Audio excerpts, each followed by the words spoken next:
वही तो हम सोच रहे। जर्मनी का एकीकरण का मतलब इंटीग्रेशन ऑफ जर्मनी। एकीकरण का मतलब होता है सबको मिला लेना। क्या मिला लेना कि 19वीं शताब्दी में 19वीं शताब्दी में जर्मनी छोटे बड़े 300, ये कितना है 300 प्रदेशों में विभक्त था।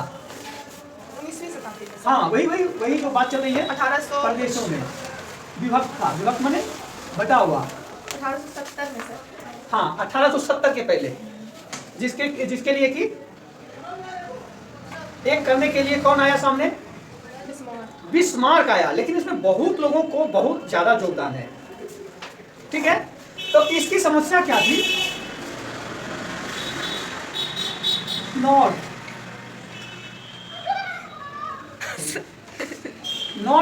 माने उत्तर में जो था प्रोटेस्टेंट, ये ध्यान रखना है, नाम थोड़ा सा है। प्रोटेस्टेंट मतावलंबी।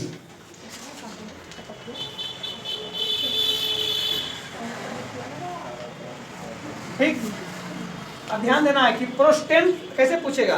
प्रोटेस्टेंट मतावलंबी किधर था? ईस्ट की वेस्ट की नॉर्थ की साउथ में, उत्तर की दक्षिण की पूर्व की पश्चिम। इसको उत्तर लिख दीजिए, है ना, नॉर्थ। तो ये प्रोटेस्टेंट क्या था अब समझना है। प्रोटेस्टेंट क्या था, कि किसको कहते हैं? एक धर्म को मानने वाले को कहे जाते हैं। ठीक है, अब प्रोटेस्टेंट किसको कहा जाता है, कैसे समझ में आएगा? तो एक और ले लीजिए, साउथ। हिंदी भी लिख देते हैं दक्षिण। कैथोलिक संप्रदाय वाले। ये था साउथ में। चलिए हिंदी में लिखते हैं, कैथोलिक संप्रदाय वाले। मतावलंबी मतलब सर माने मत को मानने वाले।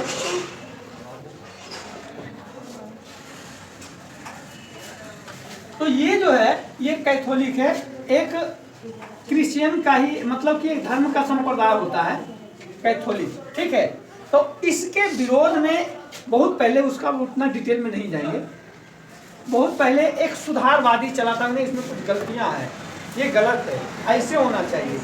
ये जो है इसके विरोध में हुआ। हाँ, कैथोलिक के विरोध में ये हुआ। पहले कैथोलिक धर्म था, इसके विरोध में कुछ सुधारने के प्रयास में ये बना, जिसको कहा गया प्रोटेस्टेंट। प्रोटेस्ट से बना है, जैसे प्रोटेस्ट होता है ना, प्रोटेस्ट माने क्या होता है, इसका मतलब होता है विरोध। अब समझ में आ गया होगा। चलिए यही लिखते हैं, ठीक है ना, विरोध।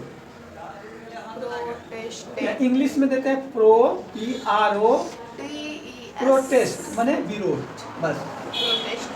तो इसका विरोध ये किया, तो इसलिए इसका नाम ही रखा गया प्रोटेस्टेंट। तो अब मतलब दोनों सर अपने अपने का विरोध किया? नहीं, अपने का ये नहीं किया। ये जो चला रहा था, इसको जो मानने वाले थे, इसके विरोध में इसके मानने वाले नहीं, इसमें कुछ गलती है, इसको सुधारो। मतलब कैथोलिक नहीं किया, प्रोटेस्टेंट नहीं, वो नहीं किया, ये कहा वैसी रहेगा। तो हो ये गया ना, जब वो करा विरोध कि नहीं इसमें गलती है, कहता नहीं गलती है, तो झगड़ा तो हो ही जाएगा। तो ये इसके विरोध में जो ये किया ना, प्रोटेस्ट किया, मतलब विरोध किया, इसीलिए इसको कहा गया प्रोटेस्टेंट। ठीक है, अब ये जो है, ये अब सोच लीजिए कि दोनों का मत बिल्कुल अलग है। तो एक उत्तर में किसका है? प्रोटेस्टेंट का। दक्षिण में कैथोलिक का। तो ये दोनों अपने अपने राज्य में, देखिए कितनी बड़ी बाधा थी।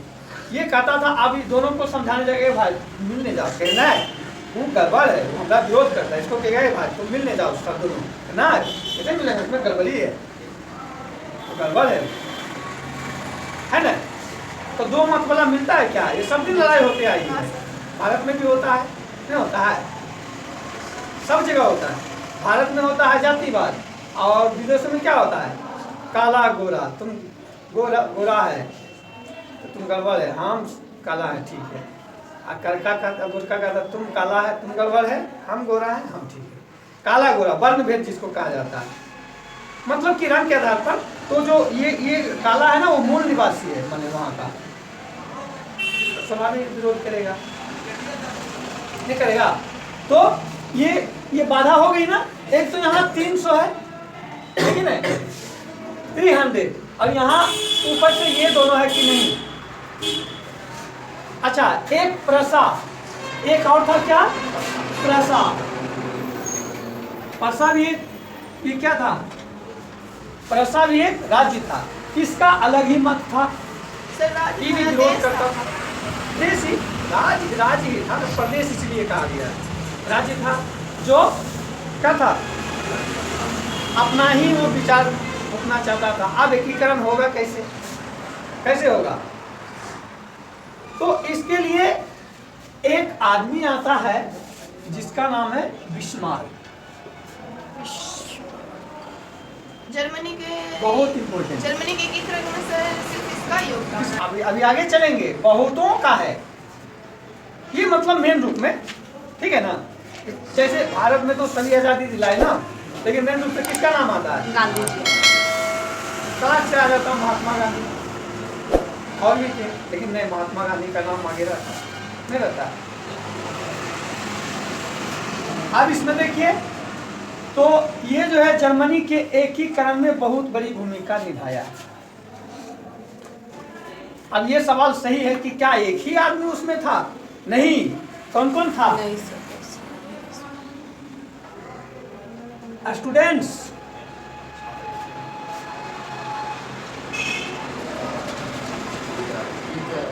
टीचर्स, ठीक है, स्टूडेंट्स, टीचर्स, और भी आएगा। हम ये दोनों का अलग क्यों पहले नाम दिए, इसका कारण है ये दोनों मिला करके एक संस्था बनाया इसी आंदोलन को चलाने के लिए। नहीं, एक हो जाओ भाई, कोई उपाय है नहीं। तो किसी को मनाने भी जाते हैं ना, तो ऐसे मानता थोड़े है, उसको जबरदस्ती भी करना पड़ता है, तभी ना मानेगा। संस्था का नाम है ब्रूसेन सेक्ट। सर सेफ्ट है सर। सेक्ट दिया, कहीं सेफ्ट उससे कोई दिक्कत नहीं है, चलिए सेफ्ट लिख देते हैं, सेफ्ट, ब्रूसेन सेक्ट। संस्था का निर्माण किया 1815 में। और बहुत इंपॉर्टेंट पूछता है, एक व्यापारियों की संख्या थी, व्यापारियों का समूह, इसने एक संस्था का निर्माण किया। किस लिए? यही एकीकरण करने के लिए, जिसका नाम था जार्बेलिन। ये आता है, ये ध्यान दीजिए, और बहुत तो जो है ना गड़बड़ कर देता है। तो ये क्या हो जाएगा, जार्बेलिन संस्था थी, जो कि क्या किस उद्देश्य से किया गया था, किसका समूह, व्यापारियों का, जर्मनी के एकीकरण के लिए। और ये क्या हो गया, एक आंदोलन का, आंदोलनकारी है ना, आंदोलनकारी संस्था हो गया ना। नाम थोड़ा सा याद करना है, ये क्या लिखा हुआ है, जार्बेलिन, जार जार जार, जार्बेलिन, बेलिन बेलिन बेलिन बेलन बेलन, जार्बेलिन है। और ये क्या है, ब्रूसेन, ब्रूसेन सेक्ट, ब्रूसेन सेक्ट। ये संस्था दोनों मिल करके इस आंदोलन को आगे किया। और कुछ वहां का जो है जर्मनी का बहुत सारे विचारक, विचारकों में कौन था, कांट, बहुत इंपॉर्टेंट, हीगेल। अभी आप लोग पढ़िएगा तो आगे फिलोसफी में ये सब बहुत इंपॉर्टेंट है, इसके बिना फिलोसफी हो ही नहीं सकती है। फिलोसफर है सब, दार्शनिक, विचारक क्या, इसको दार्शनिक कहिए, वही हुआ दार्शनिक विचारक।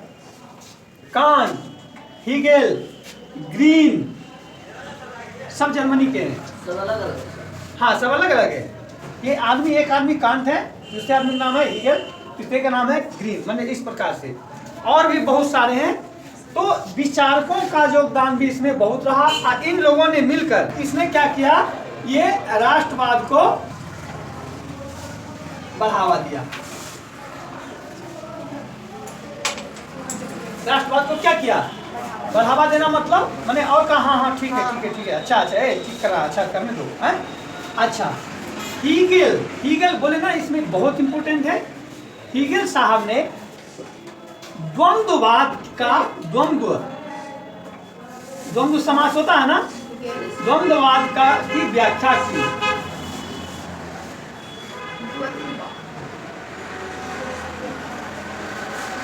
या द्वंद्ववाद की व्याख्या करके और भी राष्ट्रवाद को बढ़ावा दिया।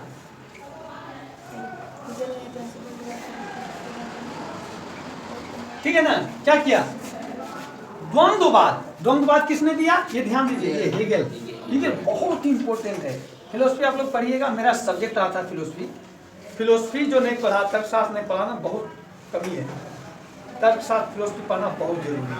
ऐसा नहीं कि मैं पढ़ा इसलिए मैं बता रहा हूँ, तो मैं पढ़ा था, मैं सही में बता रहा हूँ, लेकिन इन्हें सोचिए कि बड़ाई करें उसका, वो है ही विषय अच्छा। मैंने कभी गणित का गलत बोला क्या, गणित हमको उतना इंटरेस्टेड नहीं रहा, मतलब हमको जानकारी नहीं थी, इंटरेस्ट नहीं जगा, लेकिन कभी गलत हम नहीं कहें, कभी नहीं बोले। लेकिन इंग्लिश को हम हमेशा बोलते नहीं सही है, इसको नहीं पढ़ेगा तब दिक्कत हो जाएगी, बोले है ना। तो इसलिए नहीं कि मैं जानता हूँ, मैं इसलिए कि उसको पढ़ना नहीं पड़ेगा तो कोई काम नहीं होगा क्या। इसी प्रकार से फिलोसफी, तर्कशास्त्र, ये सब पढ़ना चाहिए, पढ़ना सब चाहिए, लेकिन ये सब जो है तर्क को विकसित करता है। ये फिलोसफी क्या, द्वंद्ववाद की व्याख्या करके और भी राष्ट्रवाद को बढ़ावा दिया।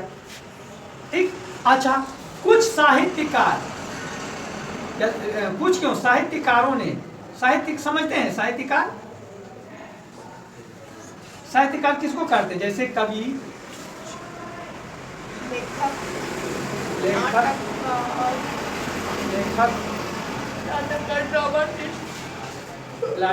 नाटककार, तो ये हो गया कलाकारों, और क्या,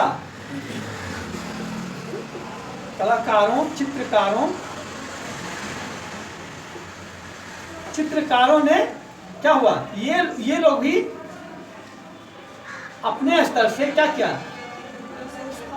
राष्ट्रवाद को बढ़ावा दिया। हाँ, राष्ट्रवाद को बढ़ावा दिया, बस सिंपल, मतलब कि सभी उसी के अनुकूल चलते चला गया। ठीक है, ये समझिए, किसके अनुकूल, मतलब नहीं राष्ट्रवाद ठीक है, एकीकरण करो, तो राष्ट्रवाद माने जब देश के प्रति किसी का इच्छा नहीं रहेगा तभी ना अलग अलग हो जाता है। जब एक रहेगा नहीं हम लोग एक रहो, है ना। भाई में जब अलग हो जाता है तो माता पिता का हालत खराब, जब माता पिता के पास जो साथ प्रेम रहेगा तो वो एक साथ रहेगा ना। तो वही चीज है, तो इन लोगों ने क्या किया, बढ़ावा दिया, किसका, राष्ट्रवाद।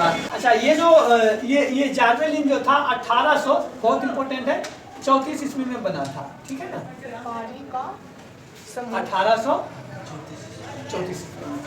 ये सभी जब हो गया तो राष्ट्रवाद को आगे उसको एकीकरण करने में सहूलियत हो गई ना। अब जो सवाल पूछे थे, कोई सवाल पूछा था कि क्या बिस्मार्क ने ही एकीकरण किया इटली का, तो वो एक सिंबल था। अच्छा, अब ये सवाल उठेगा कि सर एक ही क्यों था, सबका नाम क्यों नहीं आता। देखिए होता क्या कि नेतृत्व हमेशा जब एक करेगा ना तो वो ठीक से चलता है। ज्यादा आदमी को जब आगे बढ़ाया जाएगा ना तो सभी अपने अपने ले जाना शुरू कर देगा। सबसे अच्छा था कि एक ही आदमी किसको माना, बिस्मार्क को। लेकिन इन लोगों का योगदान शायद अगर ऐसे देखा जाए तो सबसे उनसे भी ज्यादा था, लेकिन वो एक करके रखे। ठीक है ना, अरे दादाजी बूढ़े होते हैं, है ना, सभी परिवार को रखते हैं बांध करके, तो दादाजी में ताकत है क्या, कौन कमाता है, कौन सोचता है, कौन करता है, लेकिन वो एकता पर है। देखो तुम गलत नहीं करो, तुम गलत नहीं करो, उसको देखो तकलीफ है, उसको दो, उसको मदद करो। तो एक ताकत तो नहीं है, लेकिन उनको माना है तो सब बात उनके अनुसार चलो, क्योंकि वो कभी बुरा नहीं चाहेंगे किसी को। तो ये जो हो गया। अच्छा, ये बिस्मार्क जो था ना, बिस्मार्क होशियार था, चालाक। कैसे चालाक था? एकीकरण करने में वो बहुत चालाकी से काम लिया, नहीं तो शायद नहीं होता एकीकरण। 1848 ईस्वी में राष्ट्रवादियों ने, देखिए ध्यान दीजिएगा, तब राष्ट्रवादियों मतलब सभी राष्ट्रवादियों ने फ्रैंकफर्ट में आप कहेगा फ्रैंकफर्ट की संधि कब हुई थी, सभा कब हुई थी? तो ये देखिए 1848, ये जो है फ्रैंकफर्ट में क्या हुआ, एक पुराने डायट, जापान के संस्था को डायट कहा जाता है, तो पुराने डायट की सभा बुलाई फ्रेडरिक विलियम।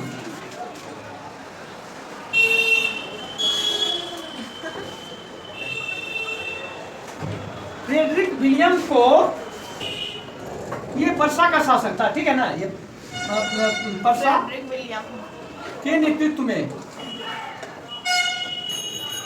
नेतृत्व में क्या किया, उसको एकीकरण की बात कही, लेकिन क्या किया वो, ऑस्ट्रिया के डर से, ऑस्ट्रिया में खुला संघर्ष नहीं करना चाहता था। ठीक है। सभी लोग राष्ट्रवादियों ने फ्रैंकफर्ट, ये ध्यान देना, फ्रैंकफर्ट में एक पुराने डायट की सभा बुलाई और उसमें फ्रेडरिक विलियम को प्रसा के नेतृत्व में बोला कि तुम ये फ्रेडरिक विलियम कहाँ का शासक था, प्रसा का। अब प्रसा का नेतृत्व में ही एकीकरण करना चाह रहा था, ठीक है। इटली का एकीकरण कहाँ, किसके नेतृत्व में हुआ था? प्रसा के नेतृत्व नहीं, ऑस्ट्रेलिया के नेतृत्व में। और जर्मनी का नेतृत्व किसके नेतृत्व में? प्रसा के नेतृत्व, ठीक है। तो ये जो एकीकरण किसको बुलाया? फ्रैंकफर्ट में फ्रेडरिक विलियम को बुलाया। अब बोला कि आप जो है नेतृत्व करिए, सब जो एक होगा। तो बोला नहीं हम नहीं करेंगे, हमको जो ऑस्ट्रेलिया जो है ना पीट देगा। डर गया वो, बोला हम नहीं करेंगे।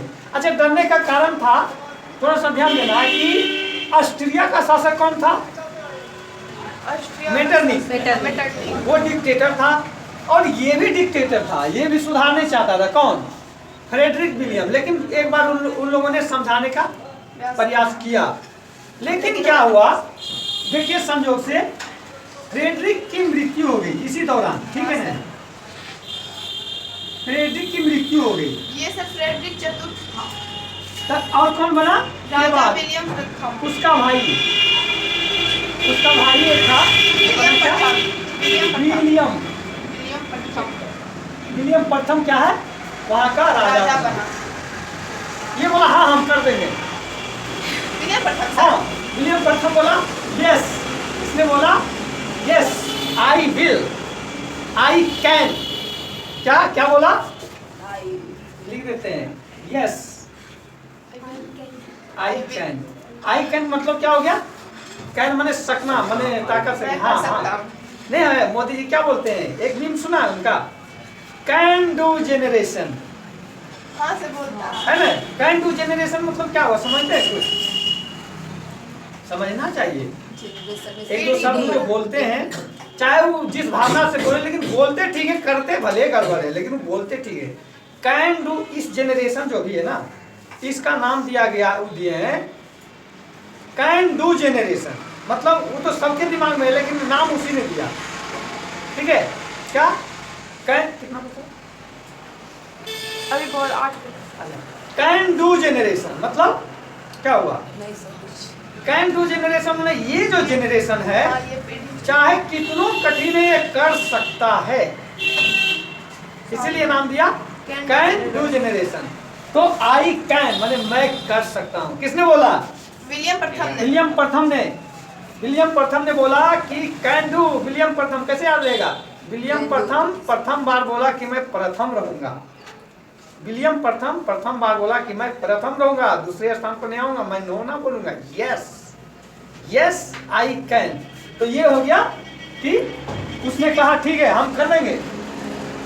अरे भैया ने नहीं किया, हम करेंगे। भैया नहीं किए, बेचारे निकल लिए, मृत्यु हो गई उसका, मृत्यु हो गई, मैं करूंगा। तो अब जो ये हो गया कि अब वर्षा के नेतृत्व में ही, वर्षा के नेतृत्व में क्या होगा? अब इसका एकीकरण होगा। अब देखिए इसकी चालाकी, किसकी? बिस्मार्क का। ये कुछ नहीं है, ये इसको तो बोला कि अरे तुम करना है, आप खाली हाँ कहिए बस, आपको करना कुछ नहीं, आप हाँ बोलिए ना। तो बोला अच्छा ठीक है मैं करूंगा, मैं आप लोगों के साथ हूँ। तो देखिए अब बिस्मार्क की चालाकी देखिए। बिस्मार्क ने क्या किया? बिस्मार्क इमैनुअल से संधि कर लिया। इमैनुअल याद है नाम? हाँ सर, विक्टर इमैनुअल। हाँ। वो वहाँ का राजा था। Yes, Victor Emmanuel. इमैनुअल से संधि कर लिया। सर वो अभी तक मरा नहीं है। वो नहीं बना। सब मर गया, वो जिंदे हैं अभी तक। ये क्या कर लिया? इससे संधि कर लिया। संधि माने मिलन। मिलन। मिलन। जा करके वो एकता कर लिया। सर बिस्मार्क में ऊपर है। बिस्मार्क हम जो है ना ऐसे ऐसे करेंगे ना। आप लोग ने क्या जब क्या होता है, क्रिकेट उर्केट खेलता है या कुछ गड़बड़ होता है क्या करते हैं? सुनो ना, तुम नहीं जाना, अपने आएगा बुलाने। हाँ सर। है ना, ये सब षड्यंत्र चलता है थोड़ा बहुत। प्लान। तो वो जा करके बोला किसको? इमैनुअल को, सुनिए आपको इधर से जो है ना हमला करना है। 5 मिनट। बोला हमला करना है। बोला हमला करना है, किस पर? बोला उस पर करना है, किसको सर? वही क्या फ्रेंड? ऑस्ट्रिया पर करना है। ऑस्ट्रिया यानी ठीक? हाँ, उस पर हमला कर देना है। ताकि वो नहीं चाहता था, वो बाधा दे देता था दूसरों में भी। ऑस्ट्रिया पर हमला करना है। तो ये जो है गुस्सा हो गया। कौन? विलियम। ऑस्ट्रिया पर्सा पर गुस्सा हो गया, हमला कर दिया। उल्टे उसको पता चल गया। बस वही हमला कर दिया। कब? 1866 में। इसको कहा गया सेडोवा। ध्यान रखना है नाम, सेडोवा का हाँ, युद्ध। सेडोवा का युद्ध। ठीक, ये ध्यान देना है, ये बहुत फिर सर इम्पोर्टेंट है। ऑस्ट्रिया हार भी गया। कि ये दोनों के बीच में हुआ, ठीक है ना, ये प्लस ये दोनों के बीच में हुआ। तो इसको तो इस पर करना ही था। हाँ। क्योंकि भड़का रहा था इसको। हाँ सर। अब इधर से ये हमला कर दिया इस पर। ये हमला जो किया ना, ये तो फंस गया। इधर से इटली लगले क्या कर दिया? ऑस्ट्रिया पे हमला। इटली पर भी कर दिया हमला। तो दोनों तरफ से कचा गया। बस बीच में ही रहने वाला। हाँ, तो दोनों तरफ से हमला होगा, एक आदमी पर तो गड़बड़ हो जाएगा। Yes sir. तो दोनों देश जो है दोनों तरफ से हमला कर दिया। और इसको पता नहीं था ये कि इधर से करने हमला वाला। होगा। ये भड़का रहा था, भड़काते मैंने ताल ठोक रहा था, लड़ेगा लड़ेगा लड़ेगा। ये क्या लड़ेगा? इसका मन जो खराब हो गया, क्या अचानक करने लगा। इसका तो भाई था, वो कौन था? फ्रेडरिक। फ्रेडरिक विलियम था। वो लड़ता नहीं था, अचानक का था लड़ेगा लड़ेगा लड़ेगा, ताल ठोकता है, अच्छा लड़ेंगे। बड़ा हो गया है, उस सोचा इसको तो हराइए देंगे। कौन? ऑस्ट्रेलिया सोचा। कौन? मेटरनिक। कह रहे ज्यादा फलफलाने लगा है, कि रोज रोज आता करने, चलो चलो इस पर हमला करो। उसको पता नहीं था कि इटली से उधर अब बिस्मार्क जो उसको मिला लिया था कि जैसे हमला करेगा ना पर्सा पर, तुम हमला कर देना भाई। बिस्मार्क सर कहाँ का शासक था? बिस्मार्क पर्सा का ही, लेकिन वो शासन नहीं लिया अपने हाथ में। वो क्या किया? इटली में हमला कर दिया। अब घबरा के, अरे मर इधर से भी आ रहा, ये तो गड़बड़ हो गया।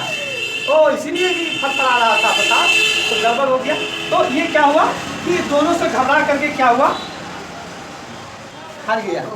और क्या हुआ? 1870 ईस्वी में पर्सा ने फ्रांस पर आक्रमण किया।